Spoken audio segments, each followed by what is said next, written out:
ඔයා ජීවිතේ අඩියටම වැහලා ඉන්න කෙනෙක්ද? බිඳුවෙන් පටන් ගන්න ඕනි කියලා හිත ඉන්න කෙනෙක්ද? එහෙනම් මේ වීඩියෝ එක මගෙන් ඔයාට. ජීවිතේ අපි හිතන්න නැති විදිහට අපිට බාධක එනවා.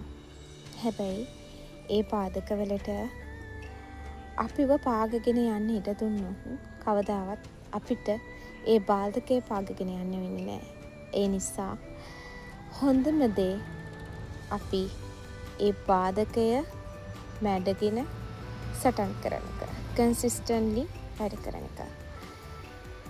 බාධක එන්න ජීවිතේ ගොඩ දාගන්න මහන්සි වෙන්න ඕනේ. හරියට දියැලක් වුණත් ලස්සන ගල් වල වැඩි ලස්සනට ගලාගෙන යද්දි නිකම්ම ගලන දියැල්ල එතරම් ලස්සනක් නැහැ. ඒ වගේ තමයි අපේ ජීවිතත්. අපේ ජීවිතත් ලස්සන වෙන්නේ අපේ ජීවිතයට එන බාධක මැඩගෙන ඉස්සරහට යන්න පුළුවන් වෙන්න. එහෙනම් හිතට ගන්න. අද ඉඳන් ඔයාට මේක කරන්න පුළුවන් කියලා අදිෂ්ඨාන කරගන්න.